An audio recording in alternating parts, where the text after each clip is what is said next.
Diselingkuhin itu bukan cuma tentang kehilangan orang yang kita sayang, tapi juga tentang kehilangan diri sendiri, kehilangan rasa percaya diri, dan terkadang kehilangan kendali untuk menentukan arah hidup kita sendiri. Tapi pertanyaannya sekarang, apakah setelah semua ini kamu mau terus-terusan terjebak dalam situasi yang membuat kamu merasa kehilangan diri kamu sendiri, kehilangan percaya diri, kehilangan kendali dalam menentukan arah hidup kamu sendiri, atau kamu mau bangkit dan mencintai diri kamu lebih dari sebelumnya? Hai, welcome back to Stay Valid Series bersama aku Hanindia.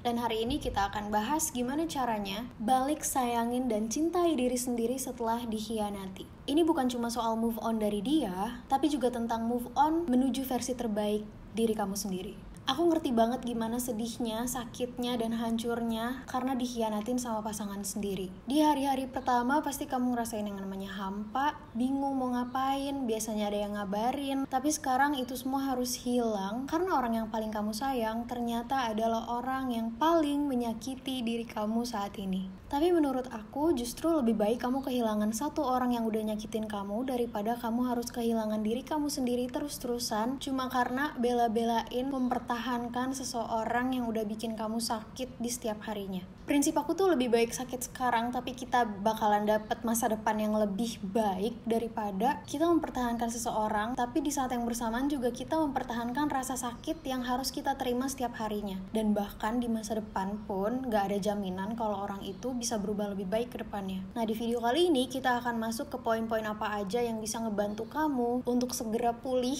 bangkit, dan lebih mencintai diri kamu sendiri setelah dikhianati sama pasangan kamu sendiri. Let's jump into the point.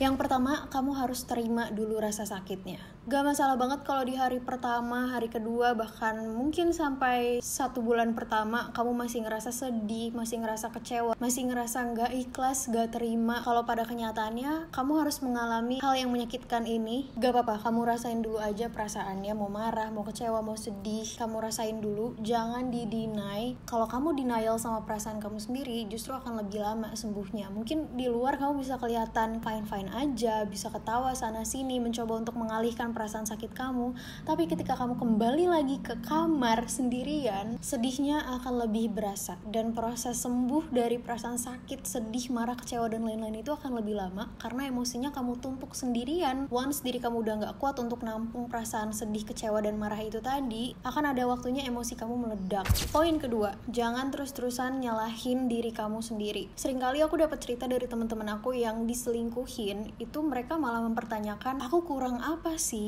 Aku salah apa ya sampai dia cari yang lain? No, pemikiran itu sama sekali nggak valid. Karena seseorang itu selingkuh bukan berarti kamunya yang salah atau kamunya yang kurang, tapi pemikiran pasangan kamu yang salah. Kalau dia udah punya pasangan, harusnya dia juga sudah menerima konsekuensi dari segala kekurangan pasangannya. Dengan begitu dia akan merasa cukup punya kamu. Tapi emang mindsetnya yang rusak, jadi ketika dia menemukan kekurangan di kamu, dia akan cari orang lain yang menurut dia, orang itu nggak punya kekurangan yang ada di kamu. Tapi kan kalau dipikir secara logika, manusia itu nggak ada yang sempurna kan. Pasti si orang baru ini juga punya satu kekurangan yang bisa aja nggak bisa diterima sama pasangan kamu yang selingkuh itu. Jadi suatu saat mungkin dia akan cari yang lebih, cari yang lebih, cari yang lebih sampai nggak ada ujungnya. Stop nyalahin diri kamu sendiri.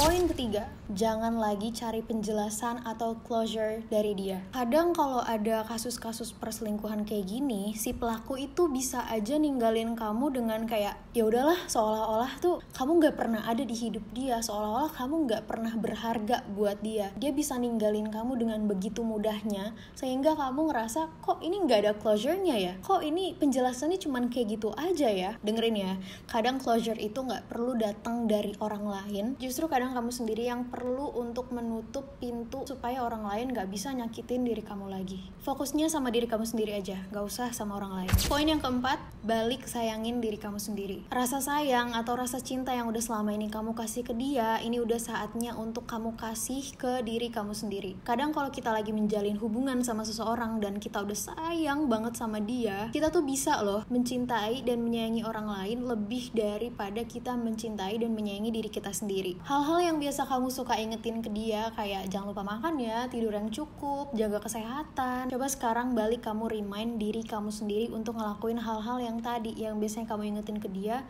kamu lakuin ke diri kamu sendiri. Jangan habisin waktu kamu untuk terus-terusan nangisin dia, begadang gara-gara overthinking. Kenapa ya, aku salah apa ya, kurang apa selama ini sama dia? Bisa nggak ya kalau kita balik lagi? No way. Lebih baik kamu pergunakan waktu kamu sebaik mungkin untuk istirahat yang cukup, untuk jaga kesehatan, untuk bahagiain diri kamu sendiri.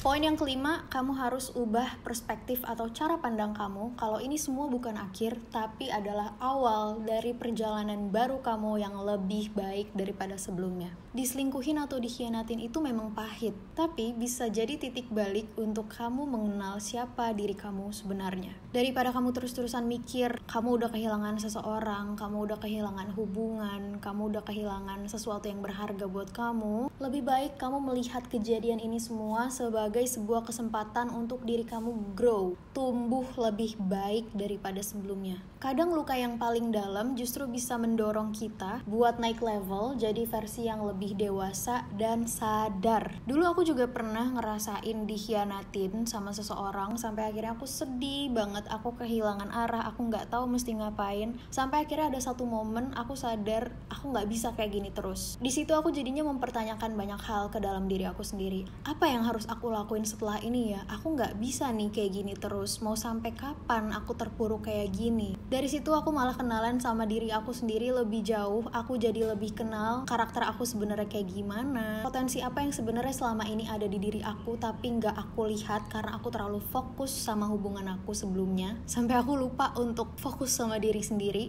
Dan aku jadi tahu apa aja yang harus diperbaiki dari dalam diri aku. Poin yang keenam, surround yourself with the right people. Kadang emang banyak masalah yang gak bisa cuman kita selesain sendirian aja. Kita juga butuh support system dan lingkungan yang mendukung, yang positif. Di dalam momen yang sangat rapuh, ketika kamu habis putus sama seseorang, kamu harus pintar-pintar juga cari lingkungan dan teman-teman yang tepat untuk kamu jadiin tempat cerita, kamu ajak buat healing, kamu ajak tukar pikiran. Karena kalau misalkan kamu gak nemu orang yang tepat, kamu ketemu sama teman kamu yang justru malah membumbui cerita kamu, malah ngomporin diri kamu, malah manas-manasin diri kamu, dijamin 100% kamu gak akan pernah bisa move on dari masalahnya. Karena teman kamu bukannya justru malah ngademin pikiran kamu, malah dia ngebawa kamu untuk ke-recall lagi sama kenyataan-kenyataan pahit yang udah kamu alamin bersama pasangan kamu yang udah mengkhianati kamu. Paham kan maksudnya ketika kamu punya teman yang kompor sama teman yang bisa ngademin, justru ngasih perspektif baru, hal-hal positif baru yang bisa kalian lakuin bareng. Beda kan? Poin ketujuh,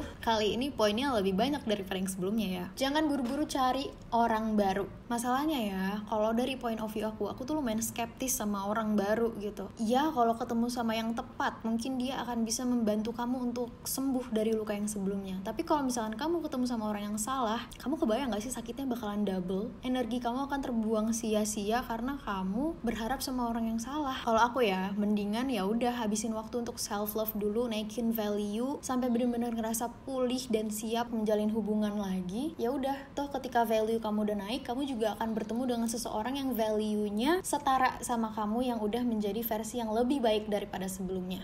Poin ke-8, bikin batasan baru. Belajar dari luka yang kemarin. Jangan dijadiin trauma, justru jadiin itu sebagai batasan baru buat kamu. Ketika di hubungan sebelumnya mungkin kamu pernah punya pasangan yang gak transparan sama kamu, gak komunikatif sama kamu, maka di hubungan yang selanjutnya kamu harus set batas minimal sama pasangan kamu. Untuk komunikatif dan transparan sama pasangan sendiri itu harusnya bare minimum yang bisa dilakuin sama setiap orang kalau emang orangnya bener ya. Jadi kedepannya kalau misalkan kamu punya pasangan yang gak bisa memberikan bare minimum untuk kamu harus kasih tahu dia. Kalau misalkan dia gak bisa dikasih tahu juga kamu maunya gimana, kamu pikir-pikir ulang, jangan sampai hal-hal pahit yang kemarin akan terulang kembali. Ketika pasangan udah gak komunikatif dan udah gak transparan, itu harusnya udah menjadi trigger buat kamu. Karena di hubungan yang sebelumnya, perselingkuhan itu terjadi ketika pasangan kamu mulai gak komunikatif dan mulai gak transparan sama kamu. Itu dia poin-poin yang bisa aku sampaikan hari ini. Ingat, diselingkuhin itu bukan akhir dari cerita kamu. kamu. Kamu juga nggak butuh balas dendam sama orang yang udah khianatin kamu. Yang kamu butuh lakuin cuma satu,